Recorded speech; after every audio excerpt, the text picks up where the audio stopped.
Lollipop, lollipop, oh lolly, lolly, lolly, lollipop.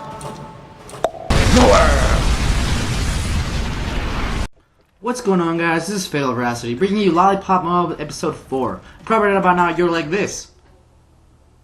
So, if that's you, LolliPop Sniper M.O.A.B.s is a series on Fatal created by me and Fatal Kai. And basically, it's a weekly Sniper M.O.A.B, and we post it and we dual com.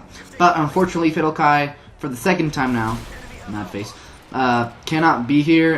His computer's still in reparations, and we have no way of dual comming it unless he comes to my house, and that's like an hour drive. So usually I get another person to come and comment with me, dual comment with me, but I couldn't get anyone to dual comment with me in time. The only way would have been to wait an hour from when I'm recording it, and that would have been too late to upload. So I'm doing it by myself, and you know what? I got a pretty funny story to tell, and I'm just gonna roll with it. So, what we talk about today is my first drink without my parents. So, what's going to be going on is, first I'm going to tell you guys the cultural differences. If you don't know, I'm Mexican. Well, like half Mexican. I'm dual whatever it's called. I'm a citizen of the United States as well. And, I was born in Philadelphia, that's why I'm a U.S. citizen. But when I was 2, my parents moved back to Mexico because they're Mexican. And I was born and raised there until I was 14, and 2 weeks before my freshman year, we moved to Denver, Colorado. And literally, my parents were like 1 month before, they're like, "Oh, we've decided to move to Denver," and we were like, "Oh, that's not cool, bro. What you doing to me?"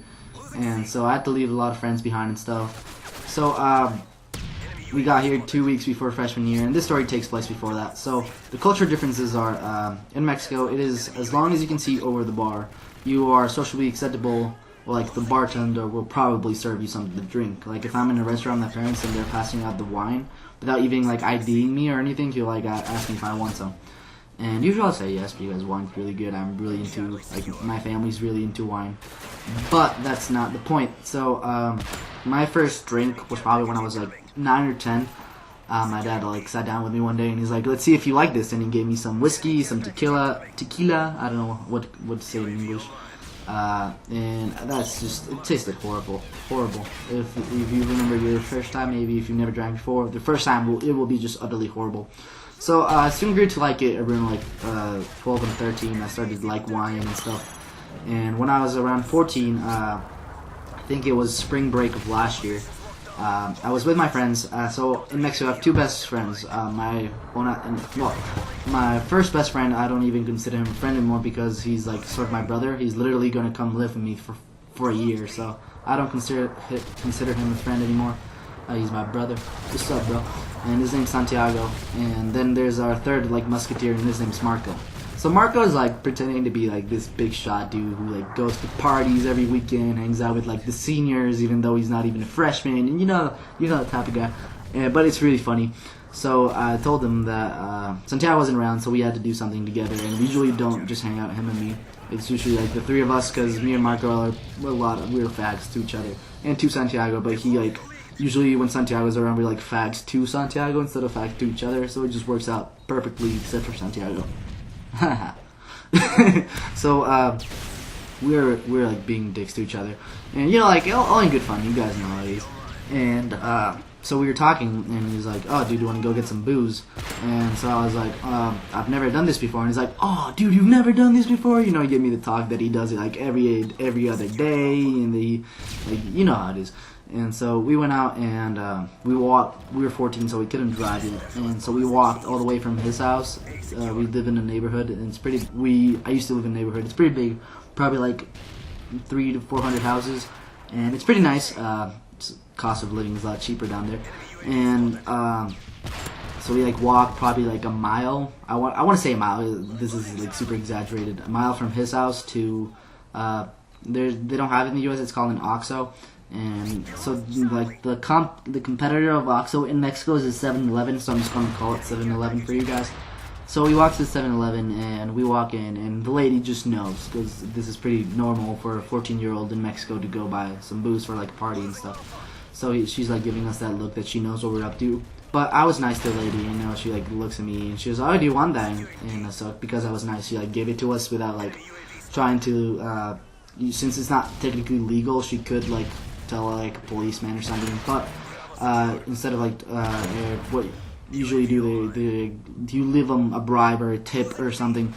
And so she didn't do that. She just like she like treated us as people who were above age, and so we got it. And so on the way back to his house, it was a really long walk, and so we really wanted to drink.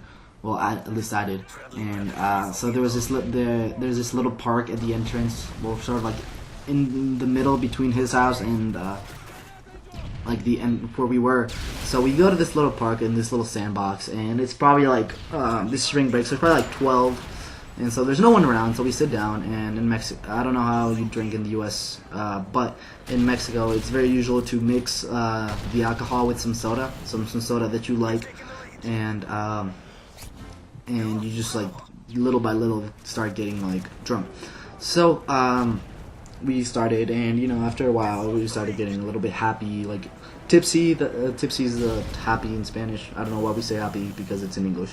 So I drank a lot more than he did, but my family is, I don't want to say like alcoholics because they're like not addicted, but all my family, like my dad, my two aunts, whatever you want to call them, my grandma and my grandpa, they like all drink like wine and like beer, and like I only see them drunk at like parties and stuff, like never during the day.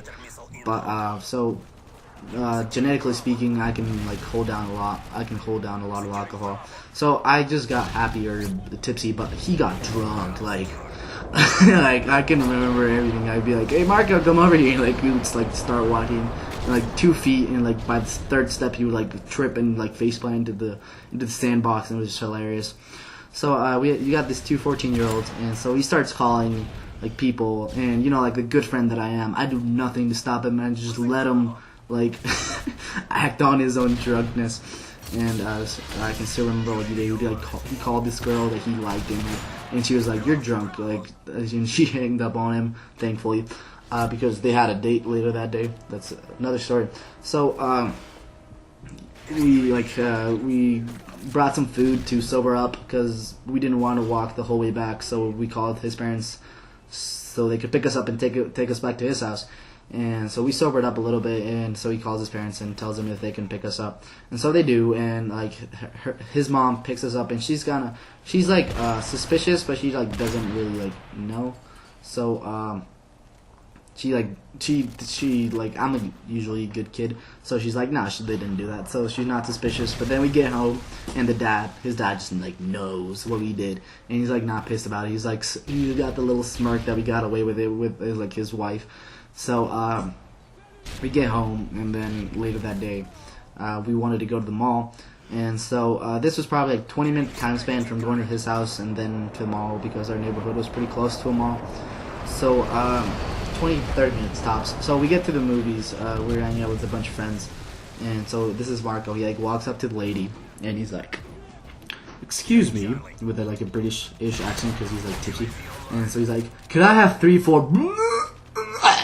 He like, like there's like a little hole between where you like can talk to the lady, and like she like talks to you through that, where you give her the money and stuff like that. It like goes like projectile and like gets all over her, like her shirt and her upper boobs, and it was just hilarious.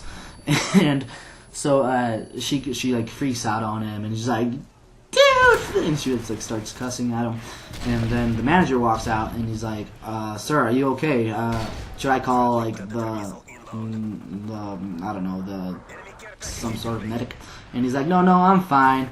And could I have a and he throws up the second time on this guy's shoes, so like the manager. And so then he gets asked to leave, and as he's walking away, he starts like falling, so he grabs onto a car, and he throws up a third time all over the side of the car. Yes. And so like all our friends are like looking at him. They're like, "It just happened." And so like we tell him that he's been drinking, and so they're like pissed off at me for like letting him drink too much. And right there, ladies and gentlemen, that's what I use as a specialist, because 25, if I wasn't had a hard line, I would have died. So it's a little sidetrack. And so they're like getting mad at me for like letting him drink that much, and I'm like, "Hey, dude, it was my first time drinking. He told me that he could." And they're like, "Of course he's gonna tell you that he could. Everyone says that he could drink a lot." So So then after that, I put his hand over me like he's got like a broken leg or something, and like I drag him all the way over to the mall, which is probably like I don't know. So we walk over to the mall and we get some food so he can sober up again, but like for real this time because he has a date in like 20 minutes. So we walk around the mall, we sobers up, and he's 20 minutes for his date. So we go and we buy some gum and stuff to get the alcohol out of our breaths, and so he goes on his date, and my parents pick me up at the mall. Well, my dad does, and he's like, "Hey, what you do today?" And I look at him, and I just like give him the look because I'm really like my dad's. I don't think he was a good kid because I'm pretty open about him, like with stuff that I do with my friends. So I like told he like knew what happened, and he was just like that little smirk that I can tell. And right here, guys, I noticed that there's a possibility I'm gonna lose, so I put on my try-hard panties, and we still lose the game.